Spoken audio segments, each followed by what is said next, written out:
मैं Puneet Agarwal, chief electoral officer Tripura.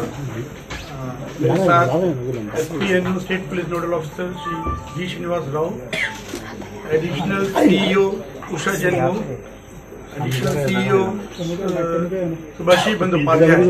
हम सब आपके सामने लोकसभा इलेक्शन जो इलेक्शन कमीशन ऑफ इंडिया ने 16 मार्च को अनाउंस किया था, उसके बारे में त्रिपुरा से संबंधित इलेक्शन की क्या डेट्स हैं, क्या ओवरऑल प्रोसेस है, उसके बारे में आपको अवगत कराने के लिए आए हैं।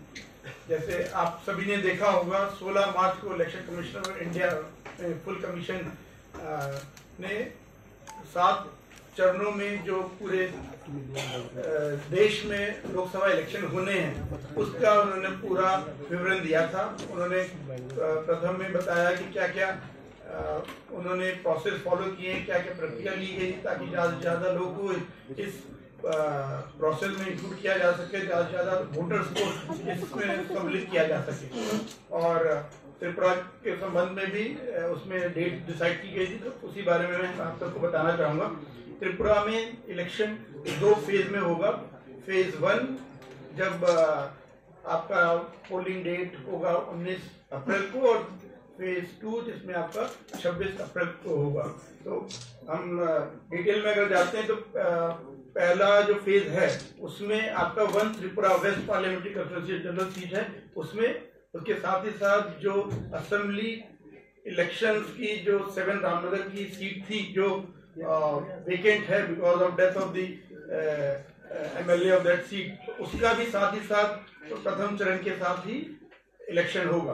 तो ये पहला फेज का जो इलेक्शन है उसका date of notification, gather notification वो कल है 20 मार्च को। उसके बाद 27 मार्च, उसके 20 मार्च के साथ ही आपका नॉमिनेशन स्टार्ट हो जाएगा और 27 मार्च तक नॉमिनेशन लिए जाएंगे।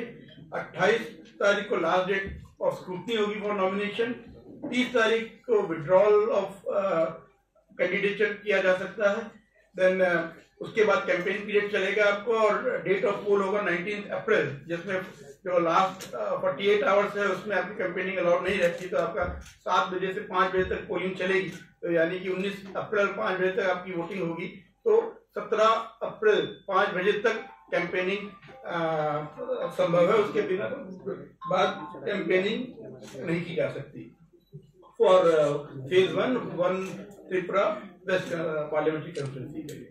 इसी प्रकार जो हमारी त्रिपुरा में दूसरी सीट है 2 त्रिपुरा ईस्ट पार्लियामेंट्री कंस्टिट्यूंसी, उसका नोटिफिकेशन होगा इशू 28 मार्च को, और इसमें लास्ट डेट और नॉमिनेशन होगी 4 अप्रैल को। डेट फॉर स्क्रूटनी और nomination 5 April, last date for withdrawal of candidate 8 April, date of polling 26 April को होगी जो फर्स्ट फेज के 7 दिन बाद है।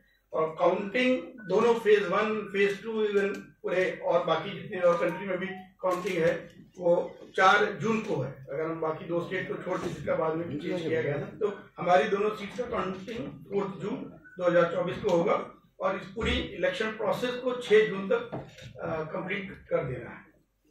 अगर हम इलेक्टोरल रोल की बात करें किसी इलेक्शन के लिए, सबसे प्रथम जरूरत है इलेक्टोरल रोल कि कौन मतदाता है जिनको इस इलेक्शन में वोट देने का अधिकार होगा, और वो निर्णय होता है इलेक्टोरल रोल में जिनका नाम अंतर्भुक्त होते हैं वो वोट डाल सकते हैं। तो आप सभी ने देखा होगा स्पेशल समरी डिवीजन की प्रक्रिया आरंभ हुई थी 1 नवंबर से, जो 5 जनवरी 2024 तक चली। उस समय जो फाइनल पब्लिकेशन हुआ था इलेक्टोरल रोल का, उस समय 1 त्रिपुरा वेस्ट में टोटल वोटर्स थे 14,61,836, और 2 त्रिपुरा ईस्ट में टोटल वोटर्स थे 13,95,089। तो टोटल अगर हम देखें इलेक्टर्स त्रिपुरा स्टेट के लिए, वो दोनों को जोड़ते हैं तो बनता है 28,56,925। लेकिन उसके बाद भी ये जो प्रोसेस है कंटिन्यूस अपडेशन का इलेक्टोरल रोल में, वो जारी रहता है। इसलिए 5 जनवरी के बाद भी फॉर्म लोग सबमिट कर सकते हैं, कर रहे हैं। 6, 7, 8 जो फॉर्म्स हैं जिसमें न्यू इंक्लूजन के लिए, डिलीशन के लिए, करेक्शन के लिए, वो चल रहा है। तो अभी भी इसमें ऐड हो रहा है। आज की डेट की अगर हम बात करें, अभी तक जो उसमें चेंज आया है, तो 1 त्रिपुरा वेस्ट में जो टोटल वोटर्स हैं 14,62,875 हो गए हैं। ऐसे ही आपका 2 त्रिपुरा ईस्ट में 13,95,121 and overall 28.57996। तो करीब आपका 1000 के ऊपर वोटर्स नए ऐड हुए और ये प्रक्रिया भी चलती रहेगी। लास्ट डेट और नॉमिनेशन जो होगा उस समय तक जितने नाम इलेक्टोरल रोल में इंक्लूड हो जाएंगे वो सब वोट देने के लिए उनको अधिकार रहेगा। इसमें इलेक्ट्रल लिटरेसी क्लब कॉलेजेस में, हाई सेकेंडरी स्कूल्स में खोले हैं ताकि उनको इसकी महत्ता के बारे में बताया जाए। तो हमारे यहाँ भी ये इसमें इंक्रीज हो रहा है ग्रेजुअली। 85 प्लस इलेक्टर्स, जो आपने लास्ट असेंबली इलेक्शन में देखा होगा कि 80 से ज्यादा उम्र के जो लोग थे और इसके अलावा जो पर्सन विद डिसेबिलिटी पीडब्ल्यूडी यानी दिव्यांगजन, उनको वोट डालने के लिए सुविधा दी गई थी कि वो अगर चाहें तो वो अपना ऑप्शन देके घर में वोटिंग की सुविधा ले सकते हैं। तो ये फैसिलिटी इस बार भी रहेगी जैसे असेंबली इलेक्शन में थी। एक परिवर्तन है, उस समय 80 से ज्यादा बड़े जो वयस्क नागरिक थे उनको ये सुविधा उपलब्ध थी। अब एक अमेंडमेंट के द्वारा इसको 85 या उससे ज्यादा कर दिया गया। इसलिए आज की डेट में जो लोकसभा इलेक्शन में जिनकी उम्र 85 या उससे ज्यादा होगी उनको ये फैसिलिटी रहेगी। वो फॉर्म 12D में निर्धारित समय में अगर अपना चॉइस देंगे तो उनको अकॉर्डिंगली होम वोटिंग फैसिलिटी रहेगी। तो टोटल 85 प्लस इलेक्टर्स जो स्टेट में है 18,676, जिसमें 1 त्रिपुरा वेस्ट में 9,702, 2 त्रिपुरा ईस्ट में 8,974 और ऐसे दिव्यांग जो इलेक्टर्स हैं उनकी संख्या है टोटल 19,866, जिसमें 1 Tripura west 84,486 and 2 Tripura east 11,380। Total जो हमारे पुलिस स्टेशन है उसमें एक विशेष प्रयास किया गया कि जो पुलिस स्टेशन हैं उसमें विमेन, यूथ, दिव्यांगजन, उनको भी हम लोग एक उनकी जो कैपेबिलिटी है उसको और हम लोग दिखाएं। उस दृष्टि से जैसे इलेक्शन कमीशन का भी गाइडलाइन है, उसके अंतर्गत हर असेंबली सेगमेंट जो है उसमें हमारे सब में एक कम से कम यूथ मैनेज पुलिस स्टेशन होगा, एक आपका पीडब्ल्यूडी मैनेज पुलिस स्टेशन होगा, 2 minimum women manage police station होंगे और 2 मॉडल पुलिस स्टेशन होंगे। मॉडल पुलिस स्टेशन है जिसमें सभी एश्योर्ड मिनिमम फैसिलिटीज के साथ साथ और फैसिलिटीज भी होंगी जिससे लोगों को वहां पे वोट देने में और सुविधा हो, उनको वहां पे फेस्टिव एनवायरनमेंट मिले। तो टोटल अगर हम स्टेट की बात करें तो आउट ऑफ 3,349 + 1 ऑक्सिलरी जो पुलिस स्टेशन है उसमें 154 विमेन मैनेज पुलिस स्टेशन है, 60 पीडब्ल्यूडी यानी दिव्यांग जन द्वारा मैनेज पुलिस स्टेशन है, 121 मॉडल पुलिस स्टेशन है, 60 यूथ मैनेज पुलिस स्टेशन है। तो ये ओवरऑल इलेक्टर्स का डिटेल है। इसके अलावा आपका जो जो लोग इलेक्शन ड्यूटी में एंगेज रहेंगे, चाहे वो पोलिंग पर्सनल हो, चाहे पुलिस पर्सनल हो या और अलग अलग कार्य में जो लोग होंगे जिनको इलेक्शन डे में, पोल डे में अपने पोलिंग स्टेशन में जाके वोट डालने की सुविधा नहीं हो पाएगी क्योंकि वो इलेक्शन काम में व्यस्त होंगे, ऐसे लोगों को पोस्टल बैलेट के द्वारा वोट देने की फैसिलिटी होगी। साथ ही साथ क्योंकि ये पार्लियामेंट्री कॉन्फ्रेंसी है, इसमें even EDC election duty certificate उसकी भी सुविधा रहेगी, जिसमें कोई भी अगर पर्सन जिसको इलेक्शन की ड्यूटी दी गई है वो अगर उसी पार्लियामेंट्री कॉन्फ्रेंसी में है जिसमें उनका भी वोट आता है तो उनको पोस्टल बैलेट की बजाय ईडीसी सर्टिफिकेट दिया जाएगा। ईडीसी सर्टिफिकेट के द्वारा उनको ये अधिकार दिया जाता है कि वो उस पार्लियामेंट्री कॉन्फ्रेंसी के किसी भी पोलिंग स्टेशन में जाके on the day of poll polling कर सकते हैं। तो वो इसलिए कोई भी पोलिंग स्टेशन हो सकता है। तो इसका मतलब ये हुआ कि वो जिस भी पोलिंग स्टेशन में जा रहे होंगे उद्देश्य यही रहता है कि वो अपने पोलिंग स्टेशन में नहीं जा पाएंगे, इसलिए उनको ईडीसी दिया जाता है, यानी कि वो किसी और पोलिंग स्टेशन में जा रहे होंगे जो उनकी ड्यूटी के एरिया के आसपास होगा। तो उसका अगर हम सिंपल मीनिंग देखें यानी कि उस इलेक्टोरल रोल में जितने भी नाम होंगे उससे ये नाम ज्यादा होंगे, मतलब वो उसमें एडिशन होगा। अगर आप मान के चलिए किसी पोलिंग स्टेशन से 1000 वोटर्स हैं तो वहां पे अगर आपके 5 लोग ईडीसी वोट डालने आएंगे तो 1005 बन जाएगा। तो उसका मतलब ये ना माना जाए कि इसमें नंबर ऑफ वोटर्स बढ़ कैसे गए, अगर उसमें 1000 ही थे तो 1005 कैसे हो गए, क्योंकि ईडीसी देने का मतलब होता है कि उनका जो ओरिजिनल इलेक्टोरल रोल है उसमें उनका नाम स्ट्राइक आउट कर दिया जाता है कि वहां पे वो वोट, मतलब क्योंकि वहां से उनको हटा दिया गया और वो किसी न किसी और जगह डालेंगे। तो ओवरऑल टोटल जो इलेक्टर्स है, जो भी हमने संख्या बताई, वो सेम रहने वाली है। लेकिन ऐसे लोगों को इलेक्शन ड्यूटी में, क्योंकि वो अपने पोलिंग स्टेशन में नहीं जा पा रहे हैं, इसलिए नियरेस्ट पोलिंग स्टेशन में जाएंगे, तो उस वजह से वहां पे पोलिंग स्टेशन का जो टोटल वोट पोल्ड है वो हो सकता है इवन टोटल नंबर ऑफ जो इलेक्टर्स आपके उस पोलिंग स्टेशन में इलेक्टोरल रोल में लिखे उससे ज्यादा हो जाए। लेकिन उसमें कोई किस तरह का डाउट नहीं रहना चाहिए, कंफ्यूजन नहीं रहना चाहिए कि नंबर कैसे ज्यादा हो जाए। तो फर्स्ट फेज का हम बताएं, देखें तो 27 मार्च है और कोई भी अगर फॉर्म सबमिट किया जाता है तो उसके बाद मिनिमम 7 डेज का टाइम हियरिंग के लिए दिया जाता है। तो आप ये कह देते अब तक जितने फॉर्म्स आ गए हैं, जो कल तो आपका नॉमिनेशन स्टार्ट हो गया जाएगा कल से, तब तक जितने पेपर फॉर्म्स सबमिट हो गए हैं उनका डिस्पोजल तक जो नंबर आ जाएगा उससे फाइनल फिगर हमें मिलेगी 27 मार्च को इलेक्टोरल रोल जो 1 त्रिपुरा वेस्ट की है उसके लिए। सिमिलरली अगर हम 1 त्रिपुरा ईस्ट की बात करेंगे तो उनका जो लास्ट डेट ऑफ नॉमिनेशन है आपका 4 अप्रैल 2024 को, तो उस समय तक जो उनके रिलेटेड जो असेंबली सेगमेंट्स हैं उसमें जो इलेक्टोरल रोल है उसका जो फाइनल नंबर होगा उसको मिला के टोटल इलेक्टर्स डिसाइड होंगे। जैसे आप जानते हैं दोनों पार्लियामेंट्री कंस्टिट्यूंसी में 60 असेंबली सेगमेंट्स में से 30 आती हैं आपका जो वेस्ट सीट है उसमें आपका पूरा वेस्ट त्रिपुरा डिस्ट्रिक्ट, सफाई जिला डिस्ट्रिक्ट आता है और साउथ और गोमती के पार्ट आते हैं, कुछ असेंबली कंस्टिट्यूंसी आती हैं। अगर हम ईस्ट सीट की बात करें तो उसमें आपके 4 डिस्ट्रिक्ट पूरे आते हैं, जिसमें नॉर्थ, उनाकोटी, ढलाई, खोई हैं और साउथ एंड गोमती के उसमें भी पार्ट आते हैं। तो इस वे में टोटल ब्रेकअप है आपका जो 7 रामनगर असेंबली का जो बाई इलेक्शन है उसमें टोटल नंबर ऑफ इलेक्टर्स हैं 45,669 और इसमें टोटल पोलिंग स्टेशन की बात करें तो पूरे स्टेट में 3,349 पोलिंग स्टेशन हैं, प्लस एक ऑक्सिलरी पोलिंग स्टेशन का हमें अप्रूवल मिला रिसेंटली जो साउथ त्रिपुरा में शांति बाजार सब डिवीजन में आपका काला लॉकडाउन एरिया है, उसमें ग्रुप माइग्रेंट फैमिलीज जो नॉर्थ त्रिपुरा में थी वो परमानेंट सेटलमेंट के लिए वहां शिफ्ट हो रही है, तो उनके लिए एक नया पोलिंग स्टेशन वहां क्रिएट होगा जो तब लास्ट दिसंबर असेंबली डिवीजन तक वो क्लैरिटी नहीं थी, तो ये एक नया नंबर ऐड हुआ। तो हम अब कह सकते हैं 3,350 टोटल पोलिंग स्टेशन हैं। इसमें आपका जो 1 त्रिपुरा वेस्ट है उसमें टोटल पोलिंग स्टेशन हो जाते हैं 16,086, जिसमें 1 जो ऑक्सिलरी पोलिंग स्टेशन उसको इंक्लूड कर दिए, और जो 2 त्रिपुरा ईस्ट है उसमें टोटल पोलिंग स्टेशन है 16,064। इसमें अगर हम टोटल बात करें टोटल 3,350 में 705 आपके अर्बन आएंगे, 2,645 आपके रूरल एरिया में आएंगे।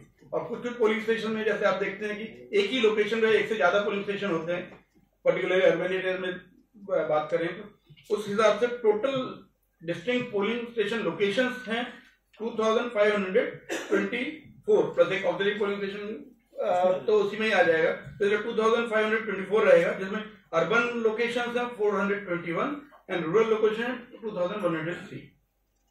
हम लोग का टोटल जो इलेक्टर पॉपुलेशन रेशियो है वो है 675। लास्ट ईयर जब समरी रिवीजन हुआ था 2023 में, जब जनवरी 2023 में नोटिफिकेशन फाइनल इलेक्टोरल रोल का नोटिफाई किया गया था, उस समय इलेक्टोरल पॉपुलेशन रेशियो था आपका 67, वो बढ़कर 675 हो गया। ऐसे जेंडर रेशियो पहले 989 था, वो बढ़ के 991 हो गया है। तो दैट मीन्स की नंबर ऑफ फीमेल वोटर्स के इंक्लूजन ज्यादा हुआ कंपेयर टू मेल वोटर्स, जिसकी वजह से ये जेंडर रेशियो इंप्रूव हुआ है। और पार्लियामेंट्री कंस्टिट्यूंसी में हमारे टोटल सर्विस वोटर्स जो हैं वो 10,266 हैं, जिसमें 1 त्रिपुरा वेस्ट में 5,917, 2 त्रिपुरा ईस्ट में 4,349। इसके अलावा 18-19 ईयर्स की जो एज ग्रुप में जो मतलब न्यू वोटर्स हैं, यूथ जिनको फर्स्ट टाइम वो वोट देंगे, वो टोटल नंबर स्टेट में 69,782, इसमें 1 Tripura west 33,152, 2 Tripura east 36,630. So these will be the new voters. Election commission का निरंतर प्रयास है कि जो भी नए वोटर्स आ रहे हैं, जो 18 ईयर्स कंप्लीट कर रहे हैं, उनको विशेषतः उनका ध्यान आकर्षण किया जाए, वोट की महत्ता बताई जाए ताकि वो बड़ी संख्या में आकर वोट दें. एरिया में होंगे जहां पे उनका वो पार्लियामेंट्री कंस्टिट्यूंसी भी चेंज हो रहा है, तो ऐसे में उनको पोस्टल बैलेट दिया जाएगा. अब पोस्टल बैलेट में जैसे लास्ट टाइम भी होता है, एक फैसिलिटेशन सेंटर खोला जाएगा. जो नॉर्मली जो एसडीएम्स हैं वो सब डिवीजन हेडक्वार्टर में फैसिलिटेशन सेंटर खोला जाता है, और वहाँ पे कंसर्न जो इलेक्शन ड्यूटीज में लिंक ऑफिशियल्स हैं वो आके अपना पोस्टल बैलेट वहीं पे कास्ट करके वहाँ पे ड्रॉप कर जाते हैं. जो बॉक्स रहता है तो उसमें में ही रहेगा पोस्टल बैलेट में. बस स्पेशली इलेक्शन कमीशन का जो डायरेक्शन है कि वो पोस्टल बैलेट भी फैसिलिटेशन सेंटर के थ्रू ही दिए जाएंगे. मतलब जिनको पोस्टल बैलेट इश्यू हो रहा है वो फैसिलिटेशन सेंटर में आके वोट डालेंगे, उनको घर में जाके पोस्टल बैलेट देने की फैसिलिटी नहीं है. So there is no provision for sending the postal ballot by post और थ्रू स्पेशल मैसेंजर. वो उनको ही फैसिलिटेशन सेंटर में आके पोस्टल बैलेट जो इशूड है उसके थ्रू उनको वोट देना है. तो ये मतलब स्पेशली ध्यान देने की बात है. इसके अलावा जितने पोलिंग स्टेशन हैं उसमें सभी पोलिंग स्टेशन में एश्योर्ड मिनिमम फैसिलिटीज, मूलभूत सुविधाएं उसमें इलेक्टर्स को वोट डालने में सहायता करने के लिए हों, ये निश्चित किया जाता है. तो हमारे जितने भी पोलिंग स्टेशन हैं उन सब में ड्रिंकिंग वाटर, टॉयलेट, इलेक्ट्रिसिटी उसकी फैसिलिटी रहेगी. अगर जो फिजिकली पर्सन विद डिसेबिलिटीज जो है दिव्यांगजन, उनको वहां तक ले जाने में प्रॉब्लम ना हो तो वो रैंप की सुविधा होती है. हमारे सारे पोलिंग स्टेशन ग्राउंड फ्लोर पे हैं, तो भी जहाँ पे अगर थोड़ा सा एलिवेशन है तो उसमें रैंप फैसिलिटी सभी पोलिंग स्टेशन में रहेगी. इसके अलावा फर्नीचर तो रहेगा ही, और वेटिंग शेड जनरली जैसे देखा जाता है कई बार जब भीड़ हो जाती है तो लोग को वेट करना पड़ता है. तो ऐसे में वेट करने में पर्टिकुलरली जब गर्मी बढ़ रही है तो उसमें वेट करने में लोगों को असुविधा ना हो उसके लिए वेटिंग शेड की व्यवस्था रहेगी. और एंट्री एग्जिट में भी जितना संभव होता है सेपरेट एंट्री एग्जिट ही रहती है. कुछ जगह क्योंकि बिल्डिंग में नहीं है तो उसमें प्रॉपर मैनेजमेंट करके इंश्योर किया जाता है कि पोलिंग में किसी टाइप की असुविधा ना हो, स्ट्रीमलाइन वे में एंट्री हो और लोग एग्जिट करें और पोलिंग सही गति से हो. और मेन जो इलेक्शन अनाउंसमेंट के साथ होता है 16 मार्च को जब इलेक्शन कमीशन ने अनाउंसमेंट किया, उसके साथ ही साथ model code of conduct force में आ गया है. मॉडल कोड ऑफ कंडक्ट आप सभी जानते हैं, उसकी कॉपी हम लोगों ने पॉलिटिकल पार्टीज को मीट करके दी है. उसका मुख्य उद्देश्य यही है कि कैंपेनिंग के दौरान जितने भी पॉलिटिकल पार्टीज हैं, जितने भी कैंडिडेट्स हैं, वो एक आचार संहिता एक मेंटेन करें कि उसका व्यवहार कैसा होना चाहिए. वो अगर अपनी बात इलेक्टर्स को बताना चाहते हैं तो उसमें वो किसी धर्म, जाति, संप्रदाय, भाषा उन सब के का आह्वान करके वोट ना मांगे, किसी के प्रति कोई फाउल लैंग्वेज इस्तेमाल ना करें, कोई अनवेरिफाइड एलिगेशन ना लगाएं, और इश्यू बेस्ड कैंपेनिंग हो इंस्टेड ऑफ किसी पे पर्सनल अटैक, वो सब चीजें ना की जाए. और पर्टिकुलरली जो रूलिंग जो पावर में पॉलिटिकल पार्टी है वो कुछ भी गवर्नमेंट की मशीनरी का मिसयूज ना करें. तो वो सब model code of conduct immediately force में आ गया है. उसका आप लोग भी ध्यान रखें. आप लोग as a media eyes and ears of commission हैं, जिसके थ्रू कैंपेनिंग के दौरान अलग अलग एरिया में क्या हो रहा है उसके बारे में हम लोग जान पाते हैं. तो आप लोग जो दिख रहा है उसको देखें और उसको, लेकिन जो भी इंफॉर्मेशन दे रहे हैं उसको वेरीफाई भी करें. एक मतलब जर्नलिज्म का भी जो हमें ध्यान रखना है कि जो चीज हम बोल रहे हैं पर उसको हम खुद चेक कर लेंगे वो सही है कि नहीं, उसको ऑथेंटिक स्थिति चेक करने के बाद उसको दिया जाए. वरना कई बार गलत खबर आती है, और आजकल सोशल मीडिया का जमाना है, इंटरनेट का जमाना है, तो वो जब तक उसको उसके ऊपर काउंटर किया जाता है, उसको सही तथ्य रखा जाता है, तब तक वो कई जगह फैल चुकी होती है और उसका जो एडवर्स इम्पैक्ट होना होता है वो ऑलरेडी काफी हो चुका होता है। इसलिए हम लोग को ध्यान रखना है जो न्यूज हम दे रहे हैं, जो तथ्य हम दे रहे हैं वो सही है कि नहीं, उसको देख के तब दिया जाए। और जब इलेक्शन प्रोसेस में रहता है वोटर इन्फॉर्मेशन स्लिप सभी वोटर्स को इलेक्शन से पहले उनको दिया जाएगा बीएलओ के द्वारा। उसमें उनका पोलिंग स्टेशन कहाँ पे है, उसका एग्जैक्ट लोकेशन, उसमें कितने वोटर्स हैं, उनका वो पूरा मतलब इंफॉर्मेशन दिया जाएगा ताकि उनको वोट डालने में कोई असुविधा ना हो। सभी को एपिक जो होता है एपिक कार्ड, उसके द्वारा वो वोट डाल सकते हैं। इसके अलावा अगर एपिक नहीं है तो 12 आपके अलग अलग डॉक्यूमेंट्स हैं जिसको दिखाकर वोटर पोलिंग स्टेशन में जाके वोट डाल सकते हैं। और इसी टाइप से जो हमने साथ ही एक असेसिबल वोटर इन्फॉर्मेशन स्लिप भी बनाई जाती है, जो कहते जो देख नहीं पाते हैं तो उनके लिए एक ब्रेल में असेसिबल वोटर इन्फॉर्मेशन स्लिप उनको अवेलेबल की जाती है ताकि उससे वो भी जान पाए कि उनको कहाँ पे वोट डालना है।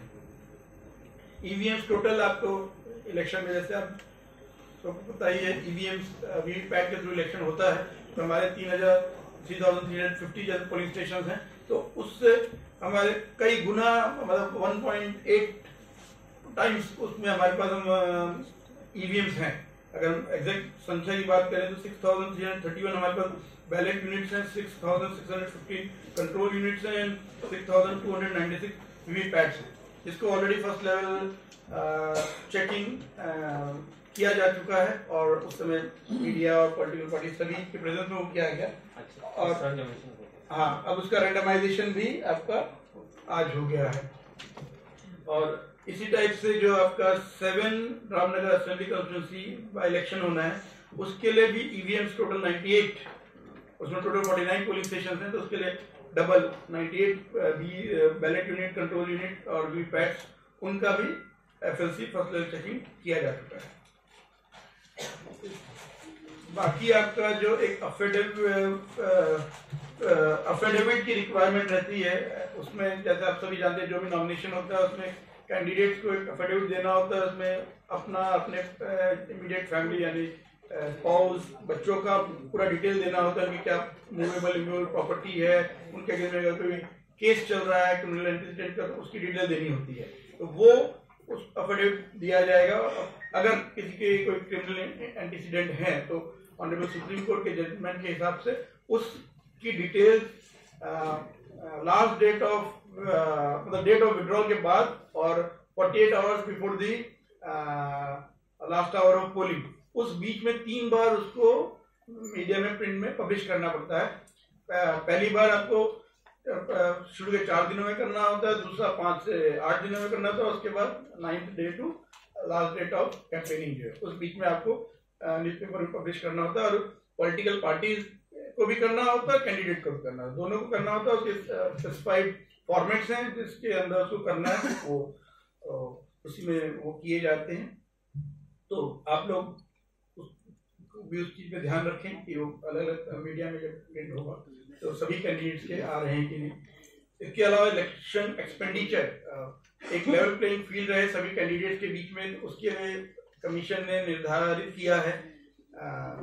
दोनों जो हमारी पार्लियामेंट्री कॉन्फ्रेंसी है उसकी सीलिंग लिमिट है एक्सपेंडिचर की 95 लाख।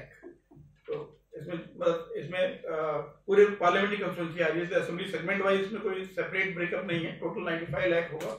उसके अंदर ये रहना चाहिए। उसमें जो कंसर्न कैंडिडेट्स जो कर रहे हैं खर्चा उसका पूरा उनको ब्यौरा रखना पड़ता है, एक रजिस्टर है स्पेसिफिक जिसमें वो डिटेल रखते हैं, एक एक एक्टिविटी जो उन्होंने की है कैंपेनिंग में, कोई सामान खरीदा है, कोई डिस्ट्रीब्यूट किया है, लीफलेट, पैम्फलेट, वो पूरा डिटेल उसमें रहता है। रेट चार्ट उसमें बताया रहता है कि किस रेट के हिसाब से उनको असेस करना है, तो वो उसका डिटेल रखते हैं और उसको हर 3 दिन में जो एक्सपेंडिचर ऑब्जर्वर है उनकी टीम की तरफ से उसको देखा भी जाता है, मॉनिटर किया जाता है।